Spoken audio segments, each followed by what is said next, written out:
tidak paham bahwa kebutuhan utama manusia adalah keselamatan, dan sesudah diselamatkan, kebutuhan utama adalah sekolah kehidupan bersama dengan Kristus, terus diubahkan setiap hari, pembaharuan budi setiap, itu kebutuhan, itu yang Yesus mau. Itu sebabnya waktu dia masuk ke Yerusalem, di Lukas pasalnya yang ke-19 ayat yang ke-41, Lukas 19 ayat 41 mengatakan, ketika Yesus telah dekat dan melihat kota itu,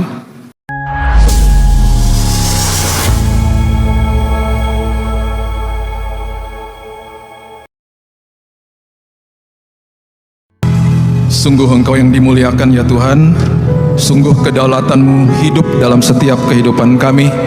Sungguh hari ini Tuhan, bukan sekedar kami hanya rayakan saja kematian-Mu bagi kami, tapi kami mengerti hidup di dalam kasih karunia Tuhan itu memerdekakan hidup kami. Itu sebabnya Tuhan, karena ada hari ini, karena ada kebangkitan Kristus, kami memiliki pengharapan yang tidak akan pernah mengecewakan hidup kami. Itu sebabnya Tuhan, kami hidup hari ini, kami mempunyai sebuah rancangan yang sangat dahsyat bagi hari esok kami. Tuhan berbicara kepada kami, Roh Kudus yang meneduhkan setiap hati, beritahu kepada kami Tuhan, kepada setiap hati apa yang terjadi di hari itu, supaya kami mengerti, supaya kami menghidupinya, dan kami tidak sia-siakan hidup ini, karena begitu besar karya Kristus di kayu salib. Kami sambut Tuhan firman kebenaran hanya di dalam satu nama yang sangat-sangat indah dalam hidup kami, yaitu nama Tuhan Yesus Kristus, Tuhan dan Juru Selamat kami dari hari ini sampai selama-lamanya. Kita mengucap syukur dan kita sama-sama katakan amin, amin, amin, haleluya. Silakan duduk. Shalom. Oke. Hari Jumat Agung untuk saya adalah hari yang berat bagi saya seorang manusia untuk bisa menceritakan apa yang terjadi di hari itu. Saya tidak ada di hari itu. Saya tidak seperti Yohanes berhadapan dengan Yesus di kayu salib, dan dia bisa mengkisahkan apa yang terjadi di depan mata dia. Satu-satunya murid yang berdiri di depan kayu salib, yang lain kabur, yang satu menyangkal, yang satu menjual Yesus. Satu-satunya murid yang memberanikan diri untuk ada di depan kayu salib. Itu sebabnya kitab Yohanes bukan kitab sinoptik. Sinoptik artinya mirip. Matius, Markus, Lukas adalah kitab-kitab yang sangat similar atau mirip. Yohanes mempunyai sisi yang berbeda. Dia menulis dari sebuah pengalaman pribadi ketika dia berhadapan dengan kayu salib. Billy Lantang tidak ada di sana. Saya minta tuntunan Roh Kudus untuk bisa mengkisahkan ini kepada kita, dan saya minta Roh Kudus untuk menjelaskan lebih dalam lagi kepada saudara pada hari ini. Hari yang penuh dengan pastinya air mata ketika memikirkan apa yang terjadi di hari itu, plus juga sangat bahagia karena ada hari itu kehidupan kita memiliki pengharapan. Semua yang kita rayakan di hari itu, semua itu dimulai dari Kejadian pasal yang kedua, dimulai dari ayat yang ke-7.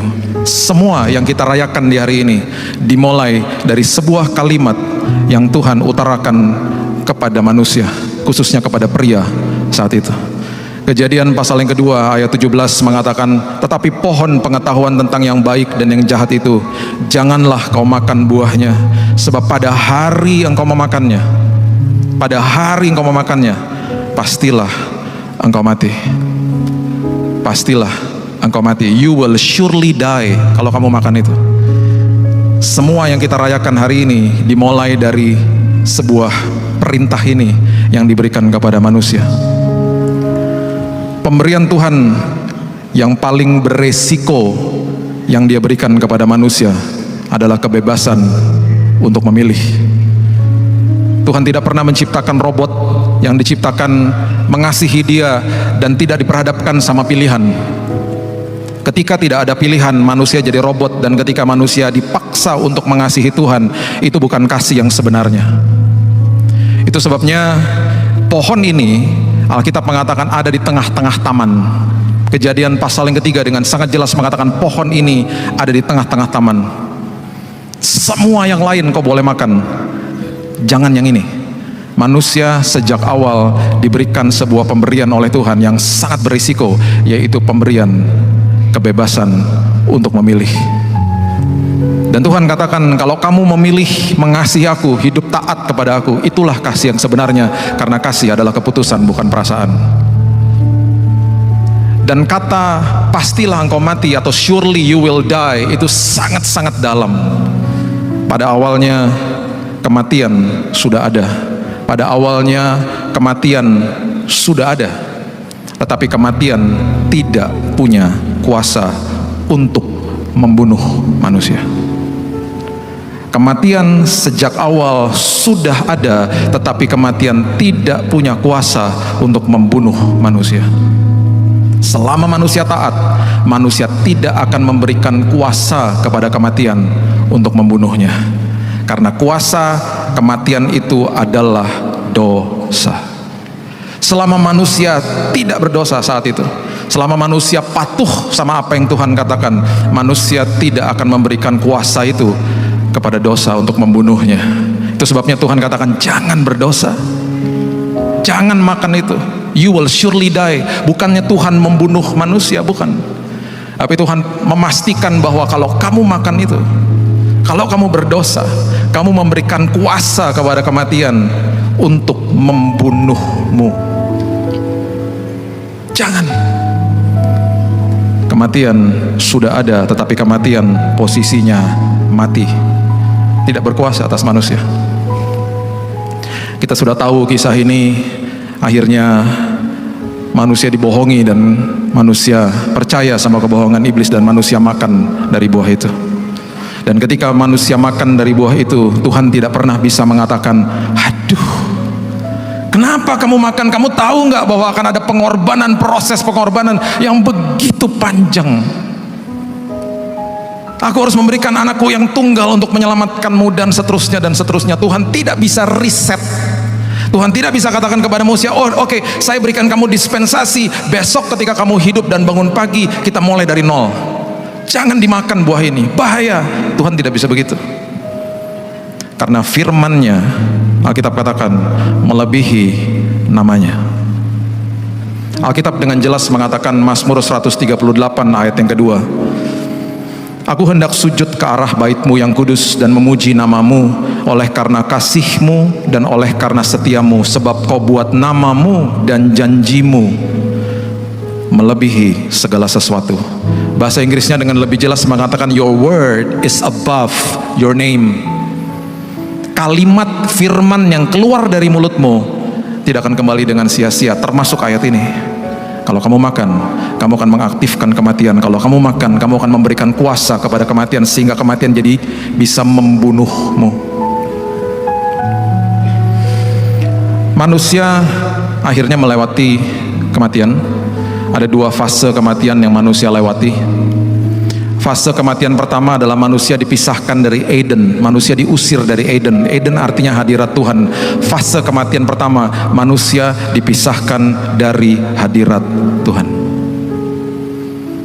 Saya katakan ini dari awal, Bapak Ibu ikuti perlahan-lahan, karena ini semuanya ada kaitannya dengan Yesus. Setelah itu, setelah manusia diusir, dipisahkan dari hadirat Tuhan, manusia masih hidup ratusan tahun. Manusia akhirnya menghadapi fase kematian yang kedua, yaitu mati secara fisik, roh dipisahkan dari tubuh. Dua fase kematian. Kita put it on hold, kita taruh dulu ya, nanti kita lanjutkan. Ribuan tahun setelah itu, kerajaan sorga mengirimkan anaknya yang tunggal, satu-satunya pribadi yang pernah lahir di dalam dunia ini, yang kandungannya diberikan oleh Roh Kudus.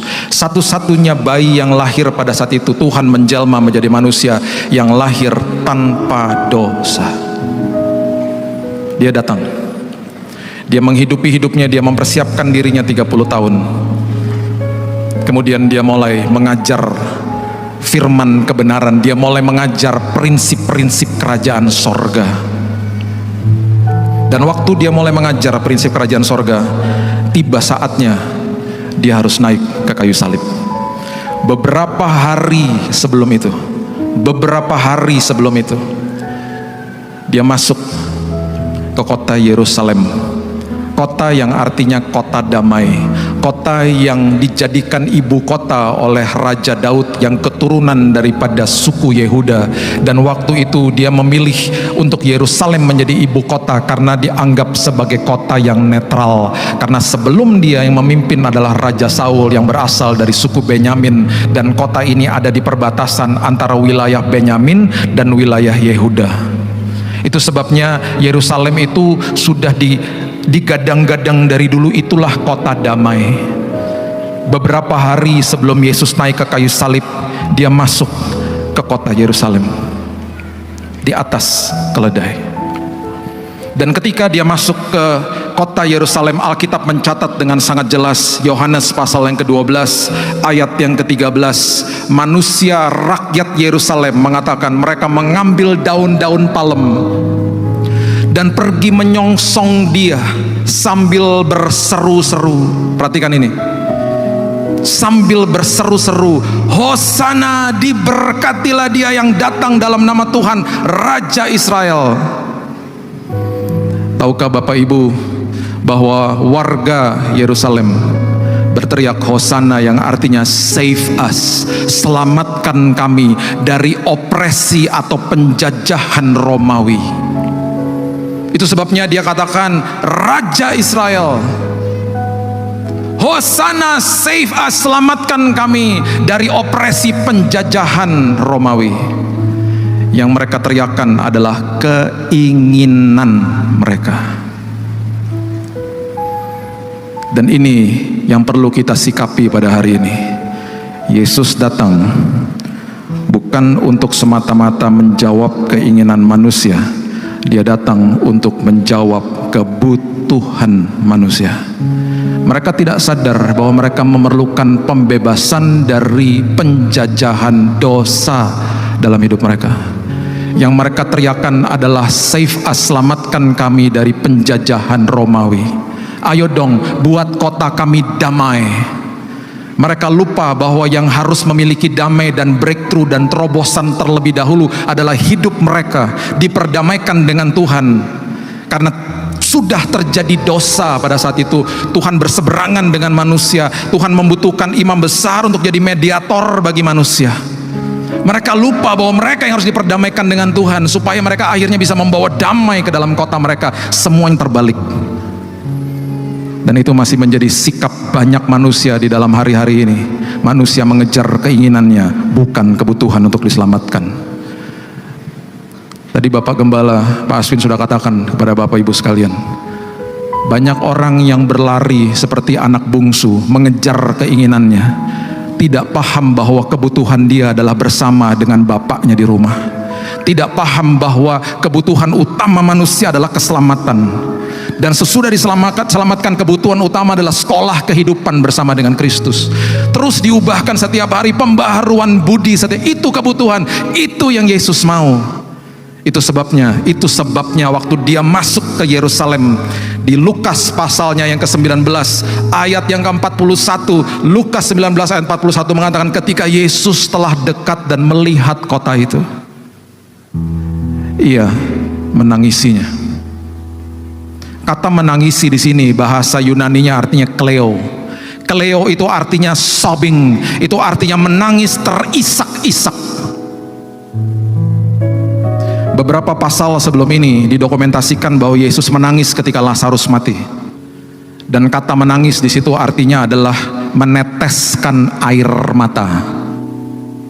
Karena dia sedih, karena keluarganya sedih. Dia tahu sebentar lagi Lazarus akan dibangkitkan. Tetapi di kalimat ini, kata menangisi artinya sobbing, nangisnya terisak-isak. Itu yang dia tangisi. Kenapa? Karena manusia mengejar keinginan, bukan kebutuhan. Karena manusia mengejar Hosana, selamatkan kami, lepaskan kami dari penjajahan Romawi. Apa yang terlihat di luar sini lebih penting daripada apa yang terjadi di dalam sini. Itu sebabnya dia menangis. Mereka tidak paham. Dan ini terus dilakukan sama dia. Dan akhirnya waktu dia naik ke kayu salib, Perhatikan Lukas pasal yang ke-39, Lukas pasal yang ke-23 ayat yang ke-39. Lukas pasal yang ke-23 ayat yang ke-39. Perhatikan kalimat ini. Seorang dari penjahat yang digantung menghujat dia, katanya, "Bukankah engkau adalah Kristus? Selamatkan dirimu dan kami." Keinginan manusia. Katanya hebat, ayo dong selamatkan kami. Keinginan, kepentingan pribadi. Selamatkan dirimu dan saya, turunkan kami dari kayu ini, dari kayu salib ini. Perhatikan si penjahat yang kedua. Dia paham bahwa Yesus datang menjawab kebutuhan, bukan keinginan. Dia katakan begini, Lukas 23 ayat 42 dan 43 mengatakan, lalu ia berkata, "Yesus, ingatlah akan aku apabila engkau datang sebagai raja." Bukan seperti raja yang diteriakan oleh orang-orang di kota Yerusalem yang ingin dibebaskan dari opresi penjajahan Romawi, bukan. Apabila engkau datang sebagai raja atas hidupku. Langsung penjahat ini tidak pernah memiliki kesempatan untuk datang beribadah di rumah ibadah. Penjahat ini tidak pernah menghidupi hidupnya, gak punya kesempatan hidupnya untuk menghidupi firman Tuhan, gak pernah. Tapi di ujung daripada kehidupan dia katakan, "Aku tahu engkau datang menjawab kebutuhan, bukan keinginan. Engkau datang sebagai raja atas hidupku. Gak apa-apa aku dihukum mati, gak apa-apa apapun yang terjadi samaku. Kalau engkau datang sebagai raja, aku tahu aku pasti selamat. Terserah mau bagaimana caranya, aku pasti selamat." Itu sebabnya keluar kalimat ini, ayat 43. Yesus katakan kepadanya, "Aku berkata kepadamu, sesungguhnya hari ini juga engkau akan ada bersama-sama dengan aku di dalam Firdaus." Setiap dari kita yang mengejar kebutuhan terlebih dahulu, mengejar kerajaan Allah dan kebenarannya, walaupun kita masih ada di dunia, datanglah kehendakmu di sorga seperti di bumi. Kita akan mengalami sorga walaupun kita masih hidup di dalam bumi ini. Karena yang kita kejar adalah kebutuhan. Yang kita kejar adalah, Tuhan tolong saya supaya saya cakap mengelola keluarga saya, keuangan saya, kehidupan saya. Saya mau jadi orang Tuhan yang diubahkan sama Tuhan ketika ada masalah terjadi sama hidupku. Itu adalah orang-orang yang mengerti bahwa Tuhan menjawab kebutuhan, bukan keinginan. Setelah itu, setelah beres di dalam sini, baru hal-hal yang lain dikasih. Itu sebabnya kejarlah keselamatan, kejarlah pemulihan hidup, kejarlah hal-hal justru yang tidak terlihat. Karena seringkali orang justru mengejar hal-hal yang terlihat untuk diperlihatkan kepada orang lain. Banyak orang masih mengejar harta, jabatan, status, ketenaran. Dan itu sebabnya hari ini saya mau ajak Bapak Ibu, jangan buat dia menangis. Dia menangis ketika dia melihat manusia mengejar keinginan daging, bukan kebutuhan keselamatan. Itu sebabnya yang dia katakan akhirnya teruji. Dan akhirnya di atas kayu salib, Markus 15 ayat yang ke-23. Perhatikan kalimat ini. Kalau kita baca hanya sepintas mungkin kita tidak paham. Markus 15 ayat 23 adalah sebuah gambaran bagaimana dia memberitahu kepada kita, aku adalah Tuhan yang menjawab kebutuhan, bukan keinginan. Markus 15 ayat 23 mengatakan, lalu mereka memberi anggur bercampur mur kepada dia, kepada Yesus. Dan Alkitab mengatakan dengan jelas, tetapi ia menolaknya. Ada beberapa kali ketika Bapak Ibu membaca kisah dia di kayu salib, beberapa kali dia diberikan anggur yang bercampur cuka. Itu beda sama ini. Anggur yang bercampur mur itu artinya penangkal sakit. Camkan ini baik-baik, perhatikan kebenaran ini baik-baik, karena ini karya Kristus yang dahsyat yang dia lakukan sampai titik darah penghabisan. Di zaman itu, di zaman penyalipan, ketika sudah sampai ke titik-titik terakhir, tentara Romawi biasanya memberikan anggur yang bercampur dengan mur supaya sang orang yang sedang disalib merasakan enak. Shortcut, bahasa Inggrisnya bearable, bisa ditanggung. Ujung-ujung kematiannya itu bisa ditanggung karena akhirnya itu menjadi penangkal sakit. Penyalipan itu adalah kematian yang perlahan-lahan dan tubuhnya mengalami sakit yang luar biasa. pergerakan sendi demi sendi, sedikit pun orang itu bisa menjerit di kayu salib karena sakitnya luar biasa. Sejarah mencatat ketika anggur bercampur dengan mur diberikan kepada orang-orang yang sedang disalib, itu hormon adrenalin mereka bisa kicks in, bisa menguasai mereka sehingga tubuh mereka bisa menyambut anggur bercampur mur seolah-olah mereka lupa sama sakitnya. Dan momen-momen seperti begini biasanya dinanti-nantikan oleh orang-orang yang sedang disalib. Kenapa? Karena tubuh kita memiliki dan sudah didesain untuk memiliki keinginan untuk tidak sakit.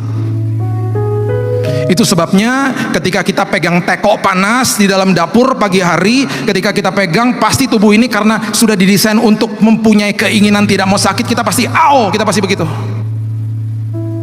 Gak ada orang pegang teko panas, tangannya tetap begini, gak ada. Pasti dilepasin. Seorang ibu yang masukin tangan ke dalam tas dan ada peniti yang kebuka, dia pasti cabut tangannya. Tubuh sudah diberikan keinginan untuk tidak mau sakit. Satu hari saya jalan di sebuah kota Anaheim dengan anak-anak waktu masih kecil. Saya melihat ada sebuah tempat pemadam kebakaran. Mereka lagi ngaso. Saya deketin, saya bilang, boleh nggak masuk ke dalam lihat truknya kamu yang besar dan bagus? Oh, come inside.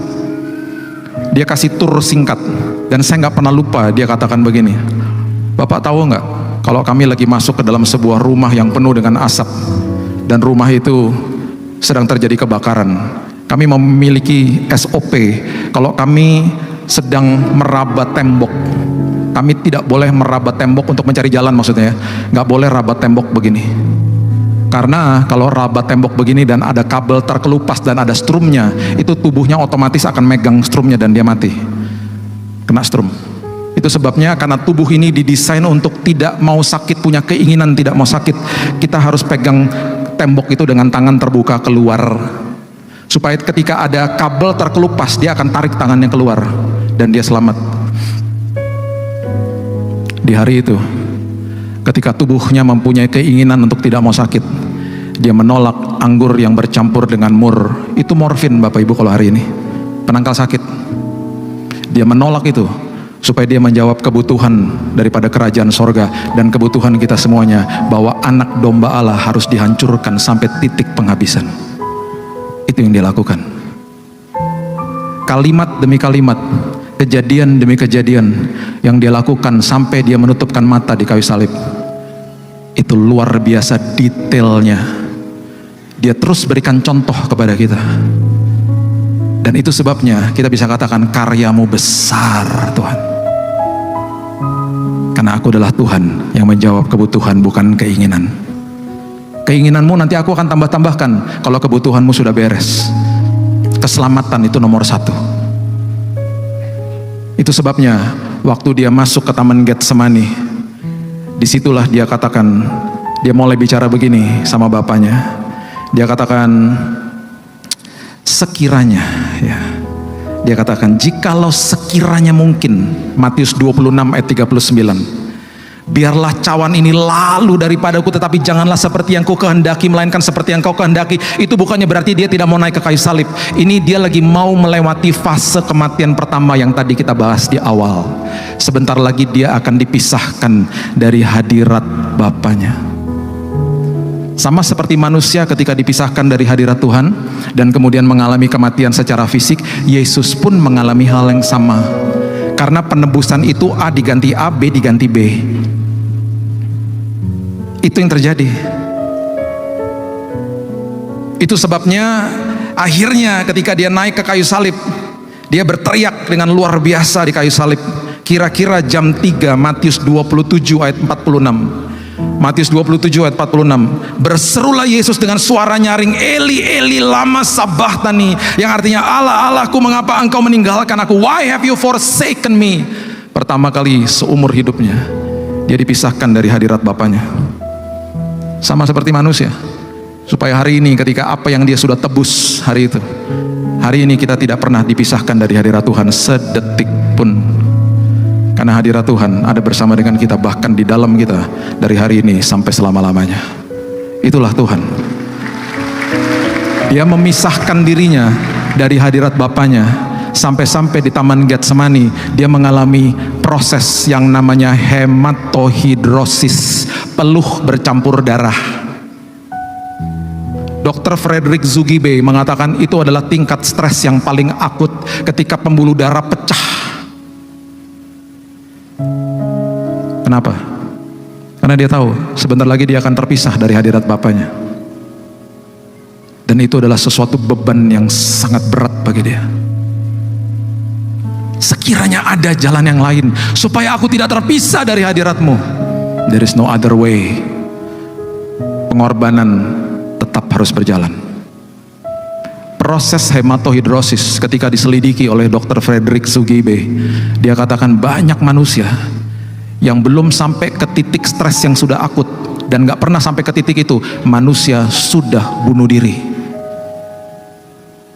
Yesus melewati titik stres yang paling akut supaya hari ini kita hidup di dalam kemenangan, tidak di dalam depresi, tidak di dalam stres, karena ada damai sejahtera dan sukacita yang Dia sudah siapkan bagi kita. Itulah Yesus.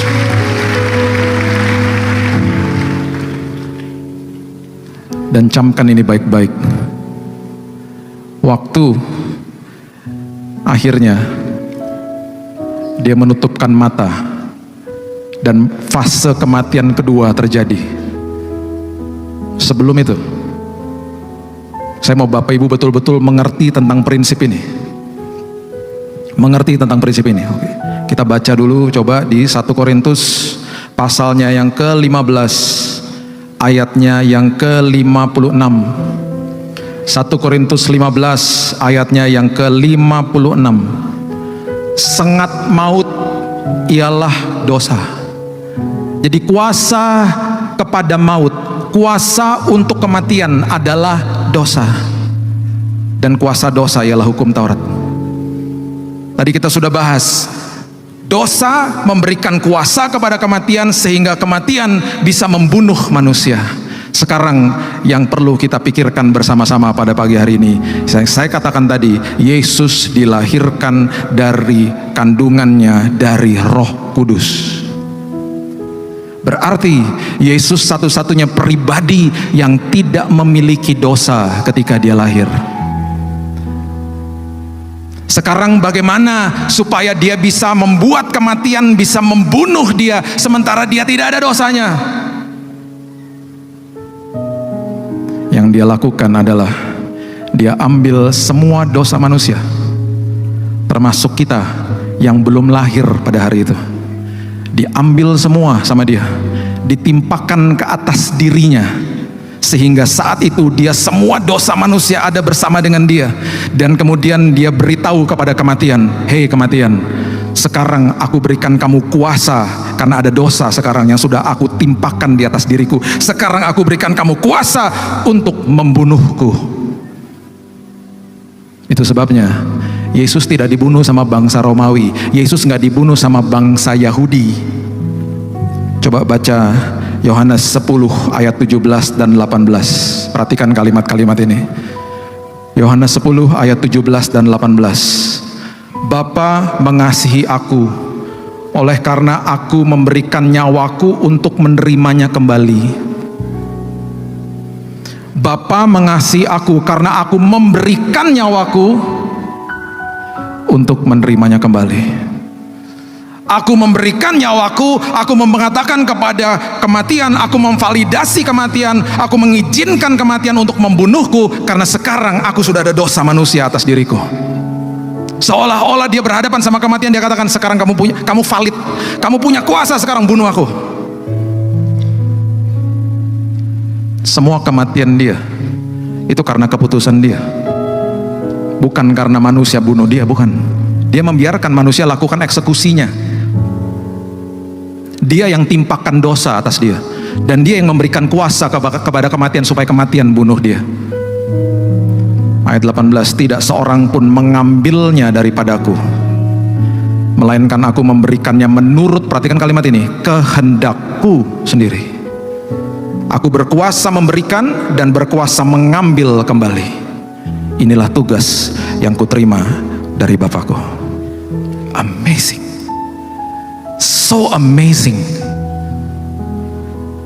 Dan iblis tidak tahu bahwa yang mati hari itu di kayu salib, dia adalah Tuhan yang mengatakan, akulah kebangkitan dan hidup.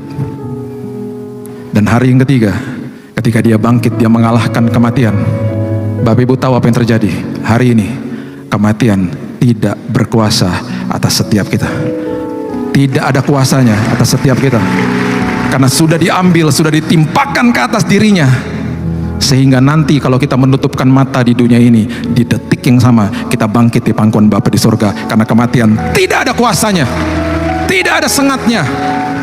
Itu sebabnya 1 Korintus 15 ayat yang ke-55. Tadi kita baca ayat 56, coba lihat ayat 55. Ini yang Paulus katakan, 1 Korintus 15 ayat 55. Hai maut, di manakah kemenanganmu? Hai maut, di manakah sengatmu? Where is thou sting, O death? Hari ini dengan kuasa kebangkitan, kematian dibuat dalam posisi mati. Seperti di awal, death was created dead. Di-reset sama Tuhan. Bukan menyuruh manusia untuk mengulang perbuatannya seperti di awal, bukan, karena firman-Nya melebihi namanya. Dia melakukan proses reset dengan mengorbankan anaknya yang tunggal. Dia timpakan dosa di atas dirinya. Dia memvalidasi kematian. Dia memberikan kuasa kepada kematian untuk membunuhnya. Dan ketika dia bangkit, duduk di sebelah kanan Bapa di sorga, kematian sekarang ada di bawah telapak kakinya. Dan setiap kita yang percaya kepada dia, yang ada adalah kehidupan kekal menanti kita selama-lamanya. Itu sebabnya di Tesalonika dikatakan, janganlah berduka seperti orang-orang yang tidak memiliki pengharapan. Siapapun di antara keluarga, teman yang kita kasih, yang sudah dipanggil pulang oleh Tuhan, mereka tidak pernah mati. Mereka sudah pindah tempat, dipanggil kembali ke markas besar. Satu hari nanti kita akan berjumpa dengan mereka, karena kematian tidak berkuasa atas mereka. Kematian tidak ada kuasanya atas saudara dan saya. Itu sebabnya ketika murid-muridnya yang tadinya tidak memiliki kuasa kebangkitan, ketika mereka mengerti tentang hal ini, mereka menantang kematian. Bahkan Petrus ketika ditangkap sama Nero, dia katakan, salibkan aku terbalik. Petrus yang tadinya pengecut, dia bilang, salibkan aku terbalik.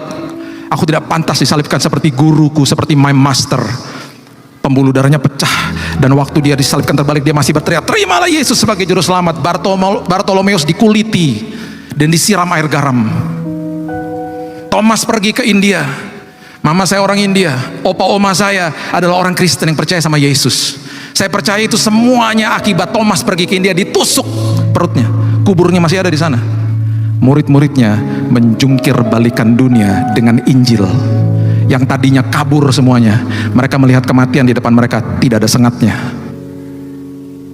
Mereka menantang kematian bahkan, karena mereka tahu, aku menutupkan mata di dunia ini, di detik yang sama aku bangkit di pangkuan Bapa di sorga. Itulah Tuhan. Itulah karya Jumat Agung ini.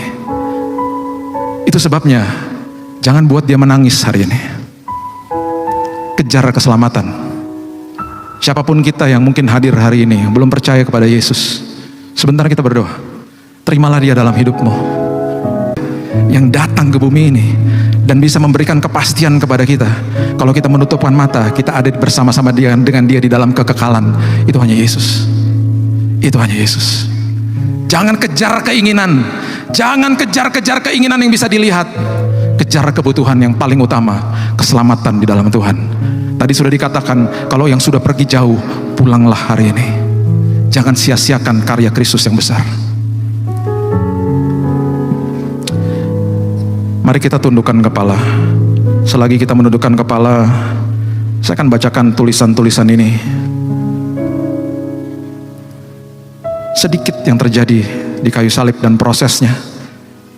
Selagi saya bacakan, Bapak Ibu berdoa, minta jamahan Tuhan. Ingat waktu dia mengadakan perjamuan. Perjamuan itu dirayakan untuk Passover ketika bangsa Israel dikeluarkan dari Mesir. Dan ketika dia katakan kepada murid-muridnya, dia katakan apa? Dia katakan apa? Inilah adalah tubuhku. Pasti mereka bingung. Sudah hampir 1400 tahun mereka merayakan Paskah. Itu adalah roti yang tidak beragi, yang dibawa keluar dari Mesir. Itu perayaan itu, the unleavened bread. Tiba-tiba pada malam itu dia katakan, inilah tubuhku. Sebentar kita akan ambil perjamuan. tubuhnya sudah dicabik-cabik di kayu salib. Untuk apa? Siapapun yang sakit hari ini, bukan kita mengkultuskan unsur perjamuan, bukan.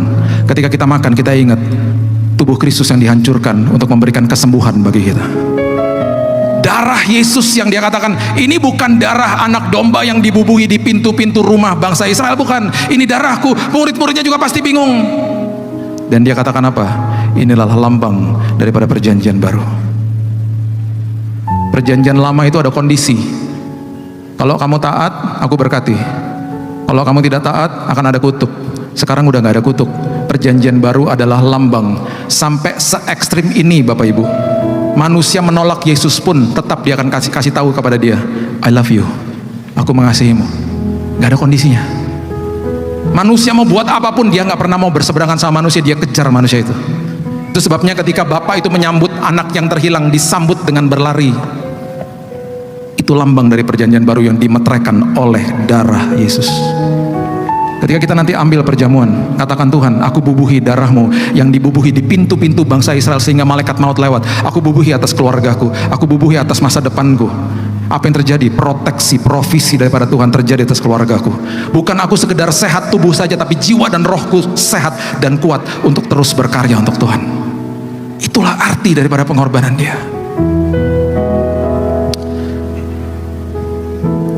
Sebagaimana dicatat dalam Matius dan Markus, sebelum disalibkan, Tuhan Yesus disesah terlebih dahulu. Pada umumnya penyesahan dilakukan dengan flagellum, yaitu cambuk yang terbuat dari kulit. Dan rupanya penyiksaan yang diterima Yesus sangat melemahkan tubuhnya, sebab bukan saja ia menerima cambukan, tetapi juga pemukulan dengan sebuah tongkat atau buluh. Kitab Markus menggambarkan bagaimana grafik tentang pemukulan tersebut yang terungkap dengan jelas dalam Alkitab berbahasa Inggris, terjemahan NIV, yakni mereka memukul kepalanya dengan sebuah buluh.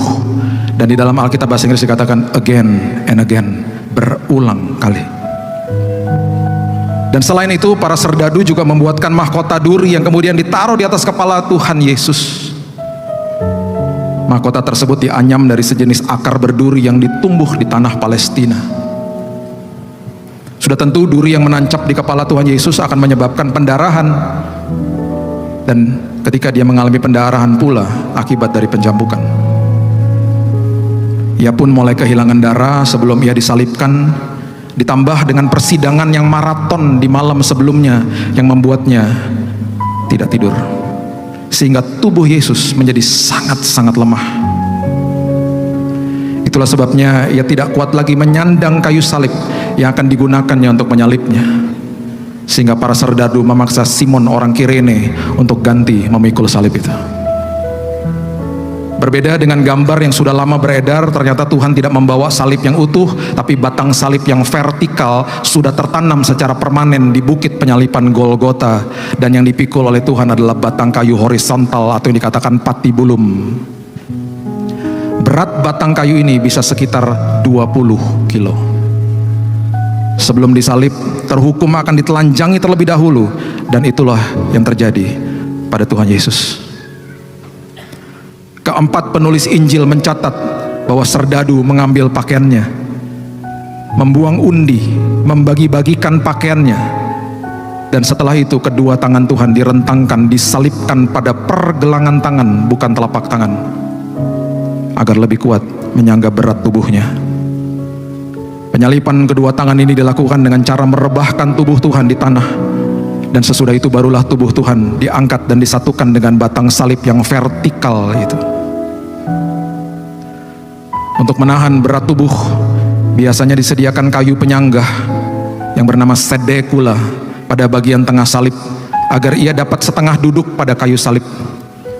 Berdasarkan penemuan arkeologis, jenazah seorang yang disalib di sekitar Yerusalem yang hidup antara 7 sampai tahun 66 Masehi, ternyata kaki yang terhukum tertekuk pada lututnya, sehingga kedua tumitnya akan berada di bawah. Kedua tumit kaki disejajarkan lalu dipaku dengan sebilah paku besi pada batang salib. Tampaknya itulah yang terjadi pada Tuhan tatkala ia disalib. Sudah tentu keadaan kaki yang tidak terentang lurus dan harus bengkok itu akan membuat kakinya kejang-kejang dan kram. Wayne Grudem menulis dalam majalah Decision bahwa kematian di kayu salib merupakan kematian secara perlahan-lahan akibat kehabisan oksigen. Lengan yang direntangkan ke atas membuat terhukum sulit mengambil nafas. Setiap kali ia ingin bernafas, ia pun terpaksa mengangkat tubuhnya sedikit dengan menggunakan kakinya. Pada saat tubuhnya sudah terangkat, otot-otot di lengannya akan menjadi sangat lemas, dan keadaan ini akan memudahkannya untuk menarik napas. Namun gerakan ini akan menimbulkan rasa sakit di kakinya, karena dengan gerakan ini berarti ia harus menumpukan berat tubuhnya pada kedua tumitnya yang terpaku di salib. Penyalipan menimbulkan rasa sakit yang tak terbayangkan, mulai dari proses pemakuan kaki sampai kepada menggantungkan tubuh pada kaki dengan tangan yang dipaku. Setiap tarikan nafas akan membuat terhukum merasa sakit yang luar biasa di urat syaraf, tangan dan kakinya. Selain itu, ia pun akan merasakan sakit karena setiap kali bernafas ia harus menggesekkan punggungnya yang terluka akibat cambukan pada kayu yang kasar. Wayne Grudem menjelaskan bahwa ada kalanya terhukum akan hidup berhari-hari meski dalam kondisi setengah mati dengan rasa tercekik akibat kekurangan oksigen. Itulah sebabnya serdadu Romawi biasanya mematahkan kedua kaki terhukum guna mempercepat kematiannya. Dalam kasus Tuhan Yesus, kedua kakinya tidak dipatahkan karena kematiannya yang relatif cepat akibat penyiksaan yang dialaminya.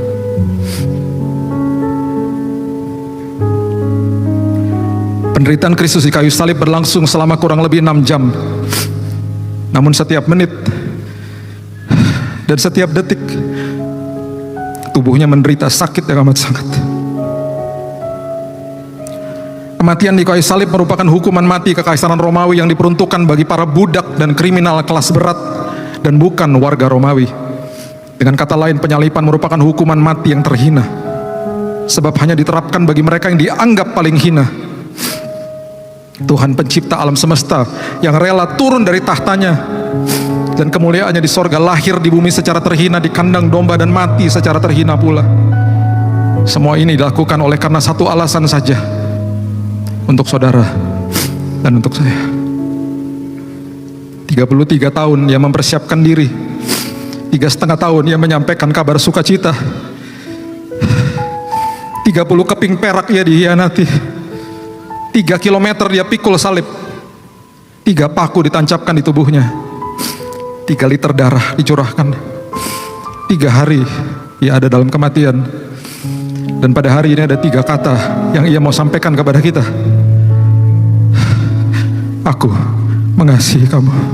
Berikan tepuk tangan kita untuk Tuhan.